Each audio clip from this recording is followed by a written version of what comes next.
맥주 감사주일 하나님 앞에 경외 여러분 모두에게 하나님의 그 신청이 늘 함께할 수 있기를 간절히 바랍니다. 옆에 계신 분을 축복하고 함께 말씀을 듣겠습니다. 항상 감사하는 사람이 되십시오.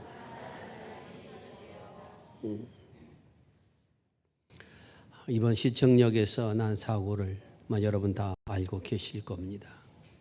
많은 사람들이 추모의 글을 올려놓은 가운데 어떤 사람들이 조롱 섞인 글을 올려놓아서 우리 마음을 아프게 합니다. 무슨 주스가 되어버렸느니, 또한 다른 사람 짓밟고 승질하였느니, 이러한 글들을 올려놓아서 우리 모두의 마음을 아프게 하고 있습니다. 이러한 글을 써서 올리는 이유가 무엇인가? 심리학자들의 정신 분석한 사람들이 이야기하기를 다른 사람에게 인정받는 욕구가 너무도 강해서 그릇된 방법으로서라도 자기를 내놓고 싶은 사람들이 그렇게 한 것이다.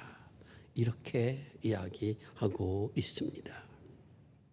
사람들에게 인정을 받는다는 것은 그만큼 우리 모두에게 중요한 문제라고 하는 사실을 알게 합니다. 한 교회에서 이제 우리 조금 있으면 여름 성경학 시작되는데 여름 성경학교를 시작하는 교사들에게 한 권사님께서 식사를 대접을 했습니다. 닭갈비를 대접해 주셨는데 무한리필처럼 충분히 먹고 그리고 다 좋아했습니다. 다 식사를 마치고 목사님이 권사님의 특별히 감사하다는 말씀을 전하고 그렇게 헤어졌습니다. 근데 문제는 그 다음에 일어났습니다. 권사님이 내가 너무 서운해서 잠이 안 온다는 소식이 들린 겁니다. 목사님은 이해가 되지 않았습니다. 그렇게 참 좋게 잘 헤어졌는데 왜 그렇게 서운하셨을까? 물어봐도 목사님 별거 아닙니다. 그런데 입은 나와 있습니다. 그래서 주변 사람들한테 소소문해서 알아보니까 한 가지 이유였습니다. 그 교사들 가운데 누구도 자신한테 감사하다는 말을 한 사람이 없었다는 겁니다. 그 목사님 생각에 50년 이상 하나님을 믿고 권사가 되신 분이 저럴 수가 있을까? 이렇게 생각했다는 겁니다. 그런데 어느 날 자신도 그런 생각이 들더라는 겁니다. 내가 누구한테 하나님의 사랑을 전하고 또한 선물을 보냈는데 왜 응답이 없지? 그러다가 깜짝 놀랐다는 겁니다. 이게 사람이구나. 그 권사님은 특별히 그런 것이 아니라 사람들에게 누구나 이러한 욕구가 있는 것이구나. 그래서 권사님을 찾아가서 솔직하게 말씀을 드리고 그래 청년들을 동원을 해가지고 그 교사들을 동원을 해가지고 가서 고맙다는 말씀을 전했더니 오히려 미안하다. 그렇게 말씀하시면서 그 마음이 풀렸다고 하는 그런 이야기가 있습니다. 요즘은 유튜브에 사람들이 동영상을 찍어서 그걸 올립니다. 거기에 사람들이 댓글을 다는데 다 알고 계신 것처럼 악플이 있고 선플이 있습니다. 또 한 가지가 있는데 그것이 바로 무플이라는 겁니다. 악플은 좋지 못한 내용을 담아서 공격하는 내용을 담는 것이고 선플은 우리가 아는 것처럼 좋은 내용이어도 칭찬한 글을 담는 겁니다. 근데 무플은 이름은 올렸는데 아무런 응답지 않고 그냥 자신이 올렸다는 것만 보여주는 것이 무플입니다. 유튜브를 올린 사람이 상처를 주는 것은 과연 어떠한 것일까요? 악플에 시달린 사람도 많이 있습니다만은 더 마음 아픈 것은 아무런 응답도 하지 않고 이름만 올린 사람들이 더 마음을 아프게 한다라는 것입니다. 세상을 살아가는 동안 우리는 감사의 조건들이 많이 있습니다. 하나님 은혜에 감사하면서 그냥 그 자체로만도 감사하고 기뻐할 수 있는 그런 감사 생활을 할 수는 없는 것인가? 오늘 말씀을 통해서 그 사실을 다시 한번 깨닫고 감사로 하나님 앞에 더 가까이 간 은혜가 오늘 맥주 감사주를 맞이하여 하나님과 영광을 여러분 모두에게 임할 수 있기를 간절히 바랍니다. 오늘 본문의 말씀을 보니까 예수님께서 예루살렘 향해서 올라가시다가 갈릴리와 사마리 지역의 한 마을에 들어가십니다. 갈릴리와 사마리의 경계선에 있는 한 마을인데 그 마을의 이름은 밝히지 않고 있습니다. 아마도 마을의 이름을 밝히지 않은 것은 그 마을에 어떠한 사람들이 모여 살고 있는지를 사람들이 다 알고 있기 때문에 굳이 밝히지 않았다라고 할 수가 있습니다. 그런데 10명의 문둥병에 걸린 사람들이 예수님을 만나러 찾아 나옵니다. 아마 예수님께서 그 길을 걸어가셨을 때는 이미 그 지역을 들릴 것이라고 하는 계획을 가지고 가셨다는 사실을 우리가 미로 짐작해 볼 수가 있습니다. 얼마나 많은 나병 환자들이 모여 사는지는 모릅니다. 하지만 10명이라고 하는 사람들이 찾아왔다는 것은 그래도 많은 사람들이 찾아왔다는 것을 대표하고 있습니다.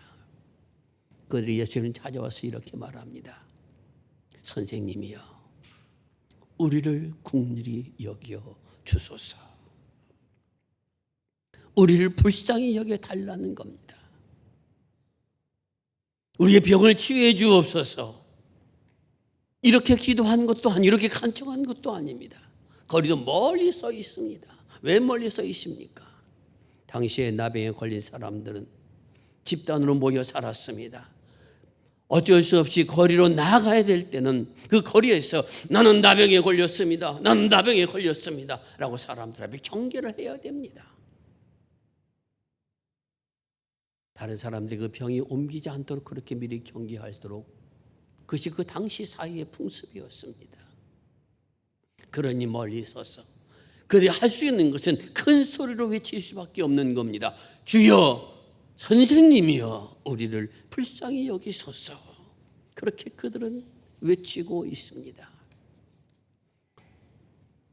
끼리의 엘레이손이라고 하는 이것은 우리를 불쌍히 여겨달라고 하는 기도는 이들이 우리는 주님의 은혜를 받을 만한 자격이 있는 사람이 아닙니다. 우리는 세상으로부터 많은 사람들 앞에 죄인이라고 낙인 찍혀 살아왔으며 그렇게 죄인으로 낙인 찍혔어도 할 말이 없는 사람입니다. 그러나 우리는 당신이라면, 주님이라면 우리에게 긍휼을 베풀어 주실 것이라는 믿음을 가졌기에 지금 이렇게 외칩니다. 우리가 자격이 있어서 당신께 은혜를 구하는 것이 아닙니다. 당신의 자비만이, 당신의 긍휼만이 우리를 새롭게 할 것이라 믿기에 이렇게 부르짖고 있나이다. 이것이 문둥병자들이 부르짖는 이유인 겁니다. 우리가 하나님의 자녀로서 세상을 살아간다라고 하는 것은, 하나님의 사랑을 받는 사람이 된다는 것은 우리가 특별한 자격이 있어서, 우리가 선한 일을 많이 해서, 우리가 많은 사람들의 존경받을 만한 일을 많이 해서 그 조건 때문에 사랑받는 것이 아니라 우리의 허물과 우리의 잘못과 우리의 약함에도 불구하고 하나님께서는 우리 긍휼히 여겨주시는 분이시라는 겁니다. 그러므로 이 기도는 문둥병자의 기도만이 아니라 오늘 우리들이 하나님의 은혜를 구하며 드릴 수 있는 기도라는 것이며, 나는 하나님의 긍휼을 필요하는 사람, 나는 하나님의 자유를 필요하는 사람입니다. 하나님의 도움과 하나님의 사랑과 하나님의 인자하심이 계시지 않다면 나는 이 세상에서 믿음의 새로운 설 수 없음을 고백합니다. 이것이 바로 주여 나를 불쌍히 여기소서라는 그러한 외침이 가지고 있는 뜻이라는 겁니다. 하지만 여기 더 중요한 것이 있습니다. 선생님이요. 우리가 영어로 선생님을 teacher라고 하는데 이 헬라어 단어는 여기에 teacher라고 하는 그런 의미가 아닙니다. 이 단어가 가진 뜻은 나의 주인이요, 나의 감독자요, 나의 주권자요, 에피스타스라고 하는 이 단어가 가진 뜻은 당신은 나의 주관자이십니다. 당신은 나의 생명과 주권을 가지신 분이십니다. 이것이 바로 선생님이라고 하는, 이제 우리는 이 10명의 환자들은 당신의 주권의 모든 것을 맡길 수밖에 없사오니 우리를 긍휼히 여겨달라. 이렇게 기도 간청하고 있는 것입니다.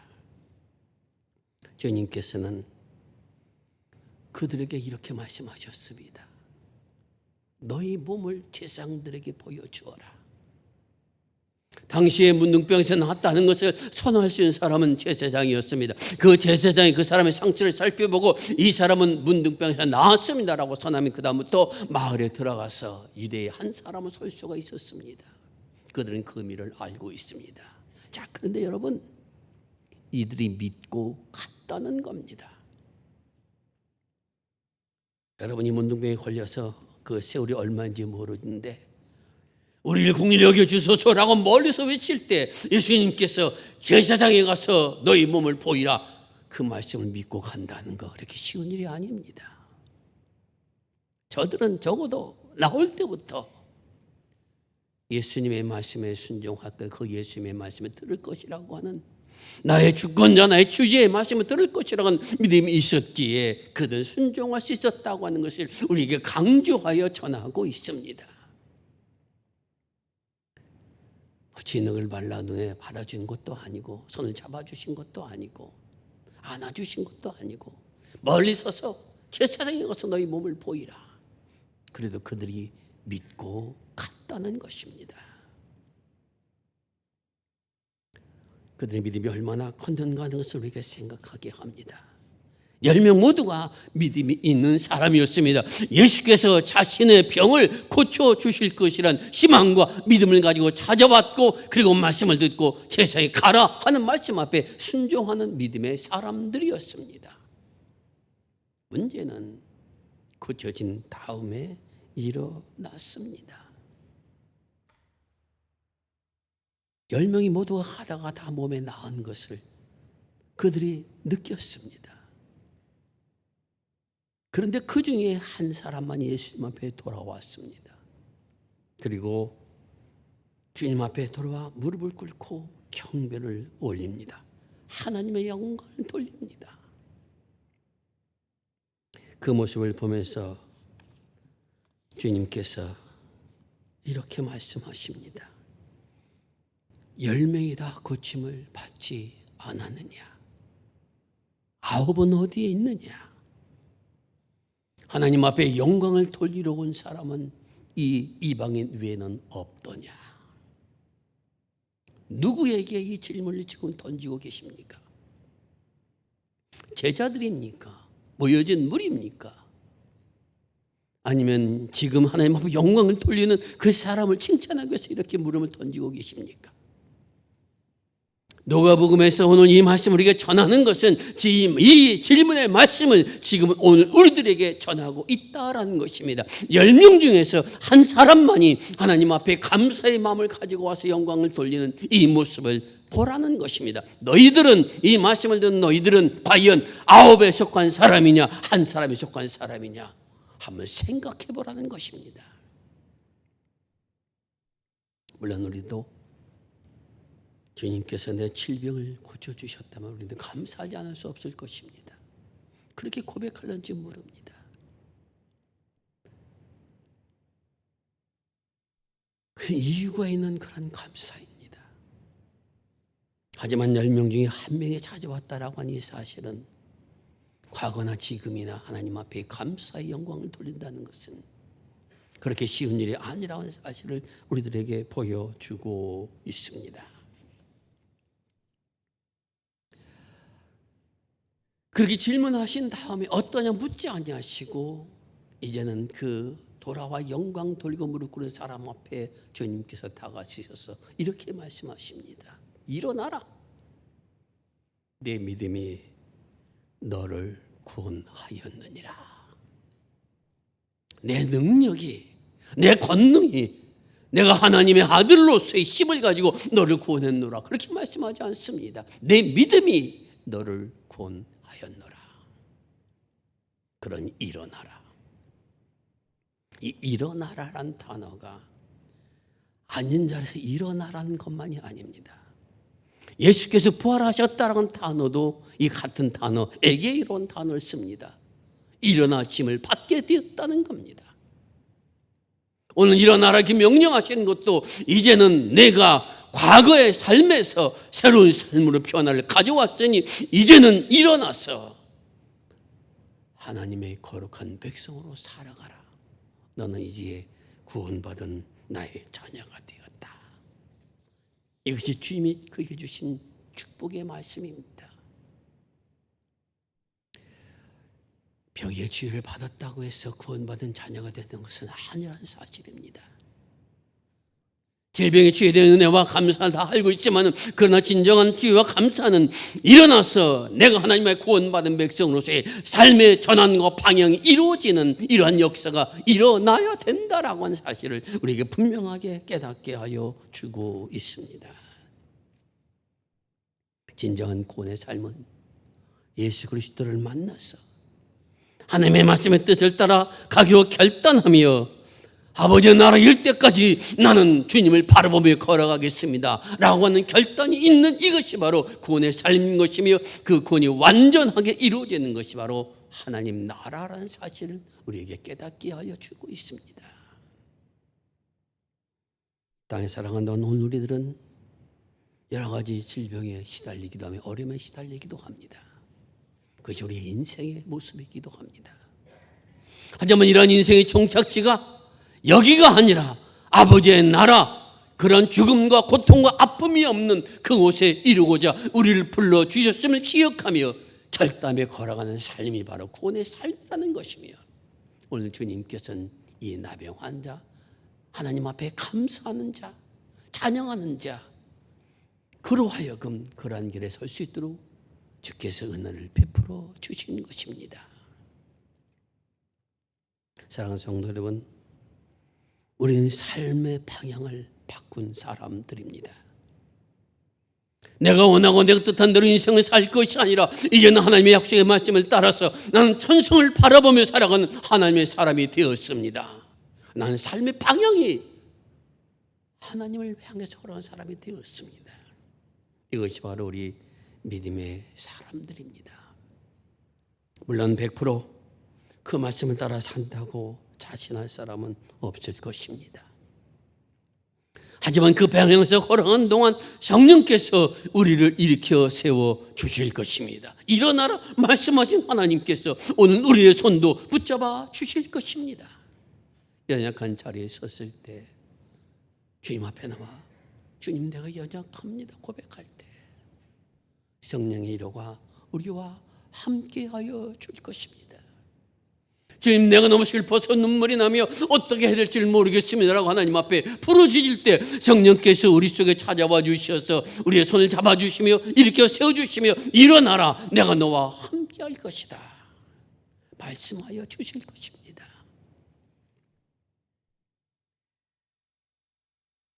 우리를 자녀 삼으신 주님께서는 우리를 긍휼히 여기어서 우리가 그 나라 이룰 때까지 내가 너와 동행할 것이라 약속하여 주셨음을 기억하시기를 바랍니다. 오늘 설교의 제목을 감사로 더 가까이로 잡았습니다. 하나님 앞에 더 가까이 나아가자는 것입니다. 무엇을 하나님께 더 가까이 나아갑니까? 바로 감사함으로 가까이 나아가져야 되는 것입니다. 하나님 앞에 감사드린다는 것은 단순히 물질만 드리는 것을 의미하지 않았습니다. 자녀의 감사도, 헌신의 감사도, 도움의 감사도, 또한 내가 다른 사람을 하는 희생의 감사도, 어떠한 것도 하나님의 감사로 드릴 수 있는 모든 것들이 우리 주변에는 많이 있습니다. 시편의 시인들은 주께서 너를 구원해 주셨으니 감사하라. 너의 자산을 불려주시니 감사하라. 너를 옥에서 건져주시니 감사하라. 그렇게 말하지 않습니다. 여호와께 감사하라. 그는 선하시며 그 인자하심이 영원함이로다. 하늘을 창조하신 분에게 감사하라. 그분은 선하시며 그 인자하심이 영원함이로다. 조건의 감사가 아닙니다. 여기에 감사하는 것은 우리가 마땅히 드려야 할 우리의 신자의 모습이라고 하는 것을 주님은 말씀하여 주고 계십니다. 사랑하는 성도 여러분, 오늘은 맥주 감사 주일입니다. 농업이 우리의 주 생활이었던 과거에는 보리 열매를 거둬서 드렸던 그때 바로 맥주 감사 주일에 시작된 그러한 일이기도 합니다. 지금 도시에서는 물론 보리 열매를 수확하지는 않습니다. 그러면 우리가 하나님 앞에 맥주 감사의 예배를 드리는 것은 살아온 동안 전반기에 주셨던 하나님의 감사와 후반기에 주신 은혜를 기억하며 영광을 돌리는 이것이 바로 우리가 드리는 맥주 감사의 의미입니다. 하나님 앞에 더 가까이 나아가서 하나님이 경외함으로 이런 감사의 재단 쌓을 때 오늘 우리에게 주신 하나님의 책이 무엇인가를 더 깨닫는 자리에 서게 되는 역사가 분명하게 이루어지리라 믿습니다. 하나님 앞에 더 가까이 다가선다는 것은 더 하나님을 경외한다는 것이며 더 은혜를 사모한다는 것이며 그러면 난 하나님 앞에 감사함으로 주님과 더 친밀한 관계를 유지하겠다는 우리의 결단인 것입니다. 오늘 맥주 감사 주일이며 내일부터 특별 새벽 기도가 시작됩니다. 기도와 감사와 찬양을 생을 통해서 우리 하나님의 거룩한 자녀이며 나는 주님의 국리를 필요하는 사람이며 주님은 언제나 나를 인자와 국리로 인도하여 주셨습니다. 기도하고 깨닫고 하나님 은총 받는, 그래서 일어나서 부활의 생명을 살아가는 축복이 우리 모두에게 임할 수 있기를 주의 이름으로 축원을 드립니다. 기도하겠습니다. 아버지 하나님 감사합니다. 오늘 맥주 감사주일 예배를 드리며 주 앞에 영광 돌릴 수 있도록 우리에게 믿음을 주신 것을 감사를 드립니다. 사랑하는 성도들이 경외함으로 하나님 앞에 감사드리며 은혜를 기억하며 감사드리며 여러 가지 모습으로 영광 돌릴 수 있도록 인도하여 주신 것 감사를 드립니다. 더욱더 하나님을 가까이 함으로 하나님의 사랑을 더 체험케 하여 주옵시고 나의 그런 온전과 진심의 사랑을 찬양하는 기쁨이 더욱더 풍성할 수 있도록 역사하여 주옵소서. 아무리 어두운 세상 힘든 세상이 할지라도 주님께서 나를 붙잡아 주시어서 영원한 나라에 이르게 하신다는 이 믿음 잃지 않게 하여 주옵시고 언제나 우리의 무릎이 주 앞에 꿇어짐으로 다시 일어서게 하시는 하나님의 능력을 체험한 믿음으로 우리의 생들을 살아갈 수 있도록 축복하여 주시옵소서. 감사와 존귀를 하나님 앞에 돌려드리오며 우리 구주 예수 그리스도의 이름을 의지하여 기도드리옵나이다. 아멘.